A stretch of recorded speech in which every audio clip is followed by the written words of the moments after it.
Bonjour et bienvenue, je m'essaye à un nouveau format où voilà, on parle de plus en plus du jeu vidéo et de la place du jeu vidéo dans l'évaluation, voire même la rééducation des troubles cognitifs. Et voilà, j'aimerais vraiment vous faire partager un peu l'expérience que j'ai moi avec les patients quand je joue aux jeux vidéo avec eux et que j'essaie un peu de comprendre leurs mécanismes, leur fonctionnement, leur stratégie, etc. Voilà, j'utilise, en tout cas un des jeux que j'utilise le plus, c'est Rayman Legends que je vais vous présenter juste ici. Alors ici, il est sur émulateur, donc ça ressemblera peut-être pas à ceux qui ont l'habitude du jeu, mais je trouve ça vraiment assez intéressant de pouvoir justement vous montrer comment ça fonctionne et comment je teste les stratégies pour mon patient et comment j'essaie de comprendre comment il fonctionne et ce qui lui manque justement pour pouvoir mieux réussir. Alors là, on va se mettre parfait. Ok.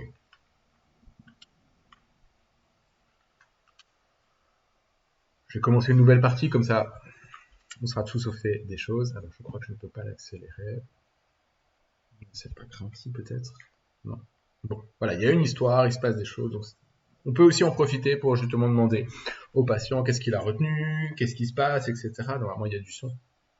Mais là, je peux pas le mettre parce que sinon, ça va être compliqué de le gérer après. Donc voilà, ce qui est vraiment assez intéressant déjà, c'est de d'expliquer la mécanique du jeu, d'avoir une petite histoire, une motivation aussi supplémentaire pour le patient. Où voilà, il se rend compte que y a des choses qui doivent être faites.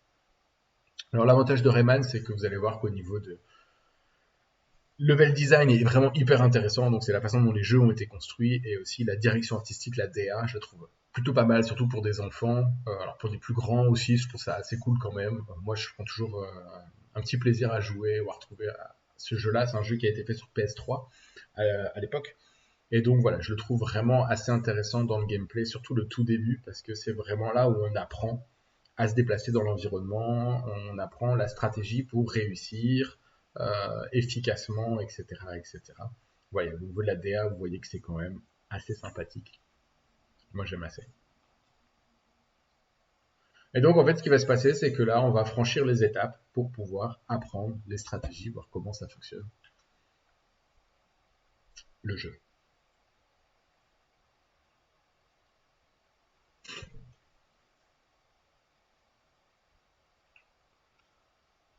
Ok, donc là, on va avoir un petit moment. Ce qui fonctionne pas mal aussi, moi, ce que j'aime bien toujours expliquer à mes jeunes, c'est, bah voilà, profitez-en, vous avez un moment où il n'y a pas de monstre, il n'y a rien du tout, testez les boutons, regardez un peu ce que vous pouvez faire, etc.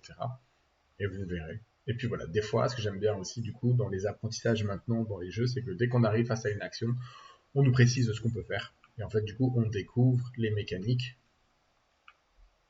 et on voit en fait que finalement, bah, il y a des choses qui se passent. Si vous ne voyez pas, je vais peut-être essayer de bouger.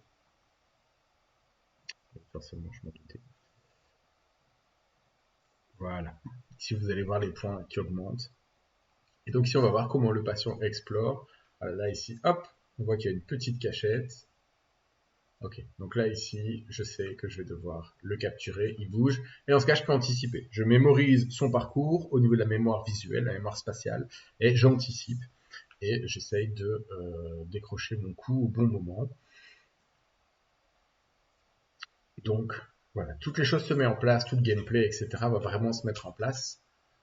Ici, voilà, j'ai commencé à comprendre que je dois libérer ce genre de choses, ces personnages. Quand ils se libèrent, en fait, tout simplement, je vais certainement gagner des points. Donc ça va être assez intéressant.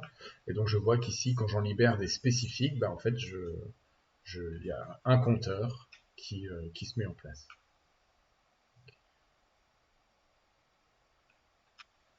Okay, donc là, ici, il y a des ennemis. Au début, c'est très facile. On dit trop rien, on laisse faire, etc. Et là, d'un seul coup, je vois qu'il y a des...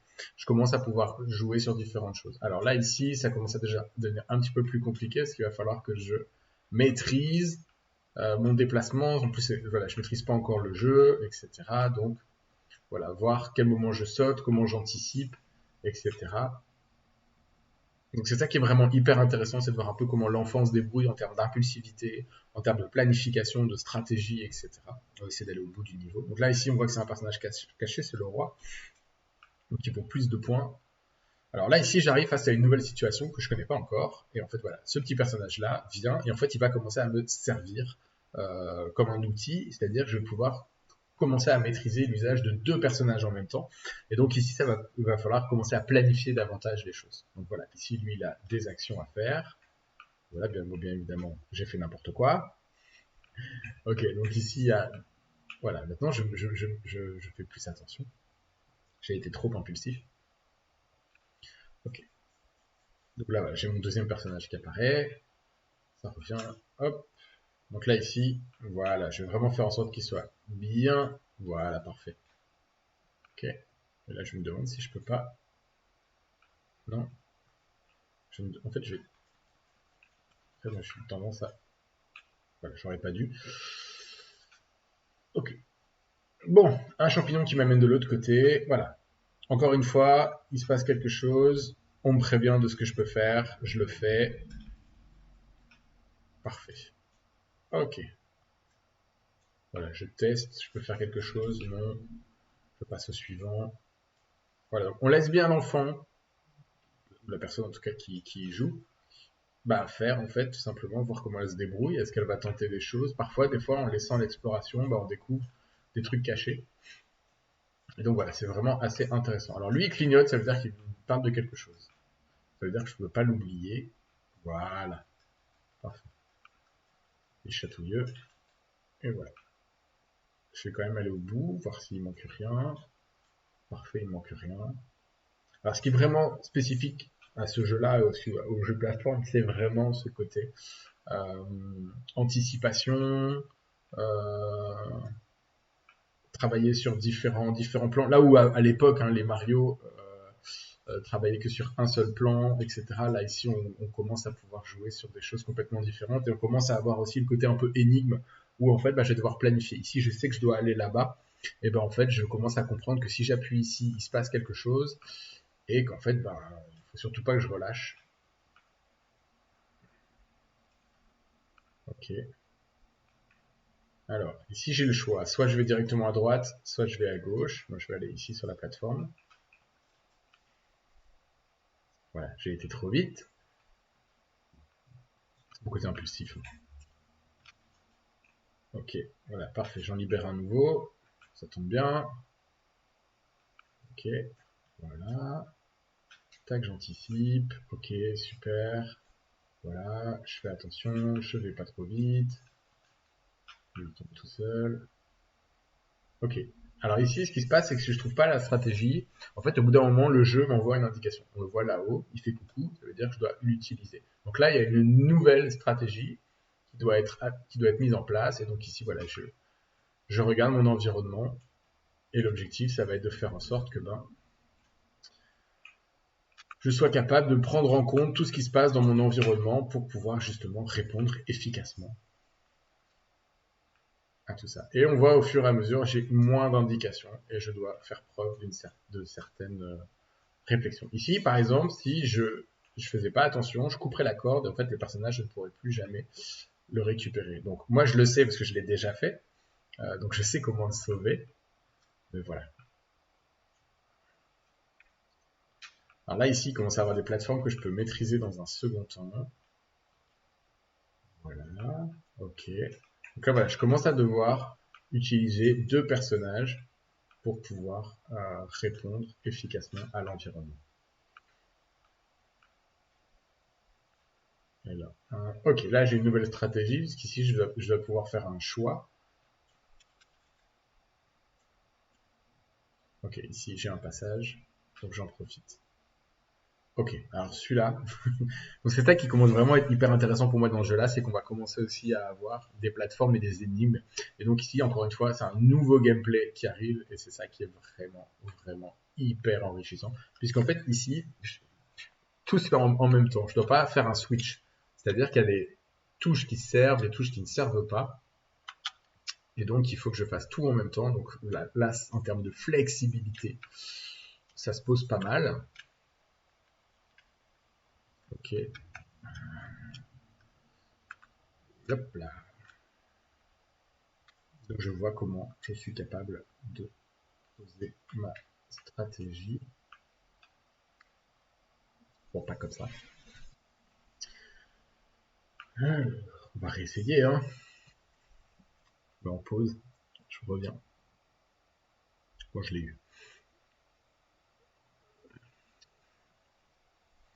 Et donc là, ici, pareil, mon obstination à pas vouloir réussir le 100%, ou en tout cas aller au bout du bout, elle est aussi hyper importante dans des stratégies, voir un peu comment l'enfant, il gère ce genre de choses. Si pour lui, non, c'est pas grave, je peux passer à autre chose. Ou si, tout simplement, il va être capable de dire, oh, tant pis, c'est pas grave. Voilà, comment il va gérer aussi ça. Donc voilà, encore une fois, un nouveau gameplay qui apparaît. Donc voilà, on apprend des stratégies pour résoudre les problématiques, etc. Et donc ici, il va falloir à chaque fois tout mettre en œuvre efficacement pour pouvoir tout simplement réussir le jeu dans son entièreté. Et voir aussi au fur et à mesure les progrès, c'est-à-dire qu'il a bien intégré toutes les informations et il est maintenant capable de... Alors là, par exemple, voilà, c'est un élément que je découvre, c'est que si je fais tomber la cage sur moi, elle me fait mal. C'est-à-dire que si elle me fait mal, elle peut faire mal aussi à l'ennemi. Donc si je veux pas prendre de risque, j'ai juste à demander à l'autre personnage. Donc voilà, encore une fois, ça fait partie des éléments qu'on apprend au fur et à mesure et donc qui sont nécessaires et qui vont, voilà. C'est-à-dire que si je maîtrise correctement ces éléments de gameplay, je vais pouvoir avancer plus vite, plus efficacement et avoir des difficultés supplémentaires au fur et à mesure et aller plus loin et voir un petit peu comment dans mon quotidien je vais pouvoir aussi mettre en place ce genre de stratégie. J'ai eu de la chance. Voilà, ici, vous vous rappelez, le boss tout à l'heure, l'ennemi, il était très très loin. Voilà, il faut que je me rappelle de comment je fais. Et on va voir tout de suite qu'il y a un petit temps d'arrêt à chaque fois. Voir si je me souviens ce qui s'est passé, etc. Donc, voilà, pour ça, pour moi, ce jeu, il est vraiment hyper intéressant, hyper enrichissant pour pouvoir ce genre de jeu. Alors, ce jeu, comme tous les autres jeux de plateforme, bien évidemment, pour pouvoir mettre en place des stratégies. Donc, moi, je vous conseille vraiment d'utiliser ce genre de choses pour découvrir un peu comment le patient fonctionne face à ces situations-là. Alors, bien évidemment, ce sera jamais aussi sensible, ce sera jamais aussi spécifique qu'un test psychométrique, mais en tout cas, ça permet aussi d'avoir une approche assez intéressante et spécifique avec nos patients, nos jeunes patients. Ça fonctionne pas mal en psychiatrie aussi, pour voir un petit peu comment on peut faire quand ici on a des patients qui ont des soucis au niveau des fonctions exécutives, au niveau de la mémoire, et en fait ils vont devoir mettre en place des stratégies pour réussir. Et en fait ça du coup ils peuvent le faire à la maison, et c'est vraiment hyper intéressant de pouvoir justement travailler sur ce genre de choses. Donc voilà, c'était la découverte de Rayman Legends sur PS3 qui permet ici de travailler, on a vu, différentes fonctions cognitives et, et garantir aux patients aussi des aspects ludiques et motivationnels nécessaires à sa prise en charge.